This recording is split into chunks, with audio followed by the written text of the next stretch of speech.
If I have learned anything about keeping and maintaining an organized home, it comes more down to the adoption of daily habits over anything else. All the decluttering and fancy labeled bins and structures won't really matter if you haven't committed to maintaining them. Without daily maintenance, even the best organizational structures are gonna fall apart. So if you're hoping to not just get more organized in 2023, but actually stay organized, this video is for you.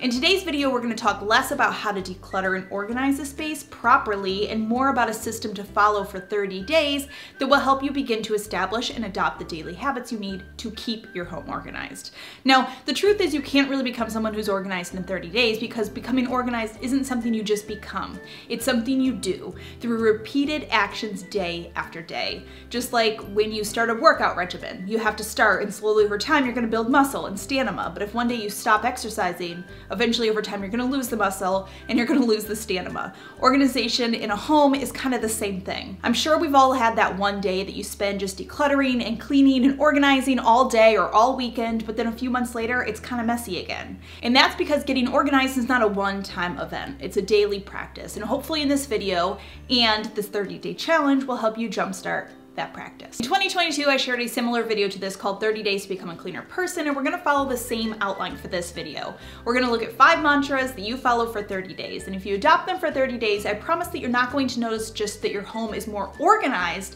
but that you have begun to start keeping a more organized home automatically. Okay, the first mantra is we are what we repeatedly do. If I haven't already preached it enough in the beginning of this video, the key to becoming organized all comes down to your daily habits. Learning to be more organized is going to require adopting little habits and routines that you follow every day. And sometimes that's why it's so hard, because these tiny little actions are really easy to pass up. It's easy to say, oh, it's just one load of laundry, I can skip the dishes for one night, or it's only a little mess, I'll clean it up when I get home. But it really comes down to being disciplined about these little tasks. Understanding that even the littlest tasks are important, and thus skipping them is important too, because it all ripples.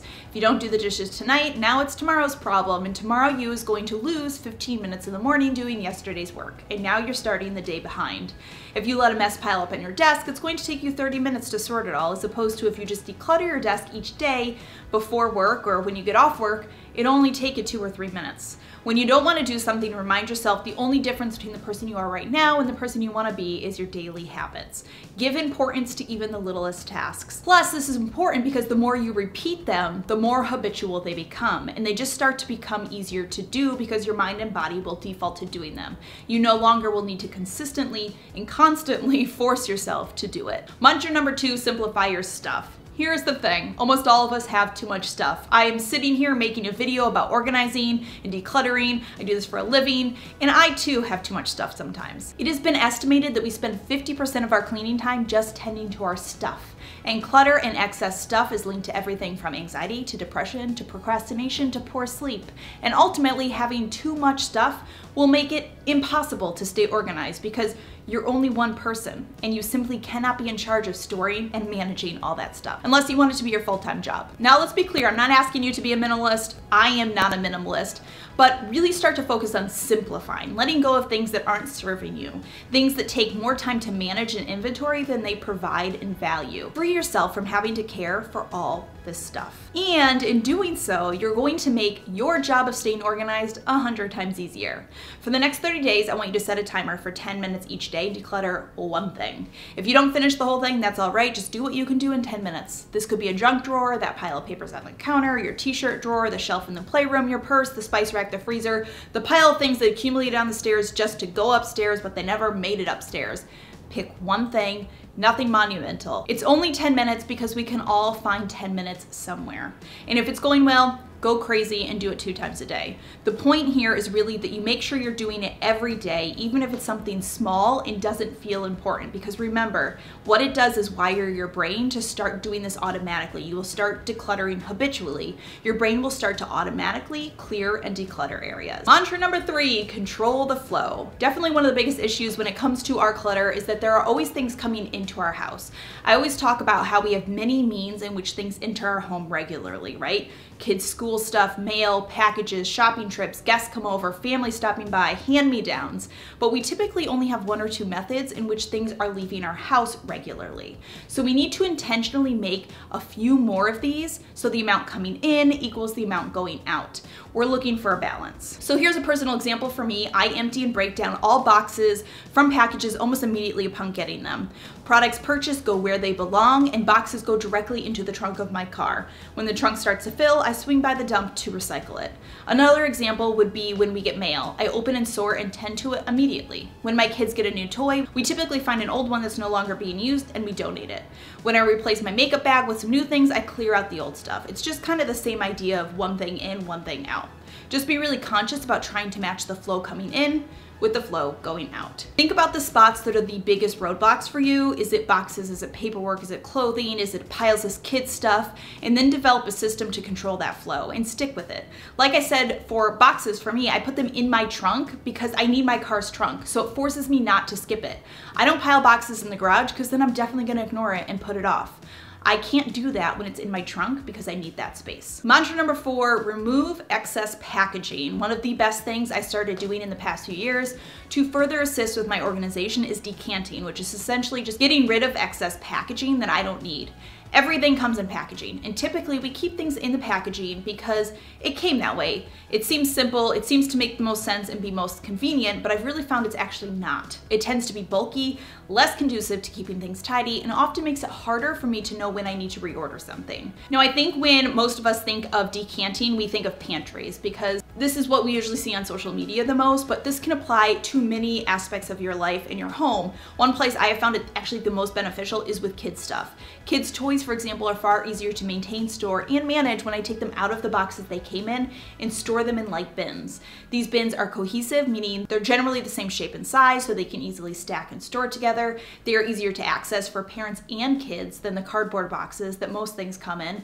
And unlike cardboard boxes, they don't break and fall apart and rip open. It just makes it easier to see what's inside and makes it easier to store. I really tried to remove as much packaging as I can, from emptying batteries out of their packaging to taking diapers out of the bag to removing packaging from foods and snacks.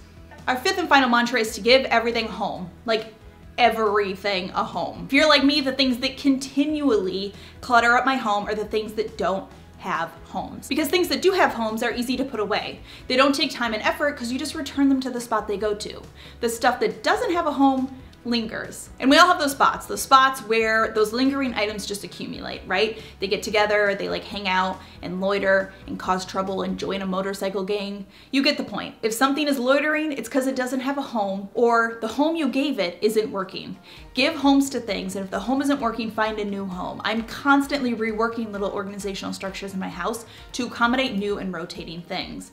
Always be actively thinking about what home you can assign to an item to prevent them from sitting around. Like I tell my 4-year-old, we put our things back where they go so we know where they are next time we're trying to find them. Okay, so there you have it. Those are the 5 mantras that when followed for 30 days can make you an organized person. So to recap, for 30 days I want you to 1, remember you are what you repeatedly do. Skipping a day is non-negotiable for these first 30 days. If you want to be more organized, you got to do it every day.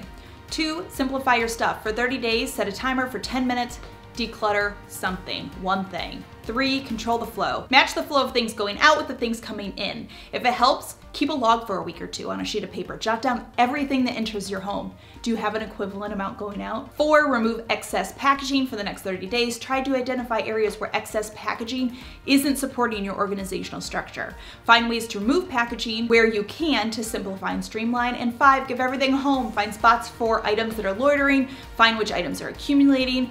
Why are they accumulating? Is their current home not working, or do they not have a spot that they belong? All right, my friends, that does it for my 30 days to become more organized challenge. But I really hope that it helps you out. These are truly the mantras that I follow to help keep my space more organized. I'm definitely going into January just wanting my space to feel even more cohesive and simplified and organized. I think it's just something that a lot of us do in January. It's like we all have that feeling of wanting to do that. I also am having a baby in a couple of months, so like that nesting is kicking in. So definitely in high gear for me, thinking about just simplifying and organizing. As always, thank you so much for stopping by and watching. I hope you guys are having a fantastic day. Remember to be kind to yourself and to others, and I will see you all in my next video.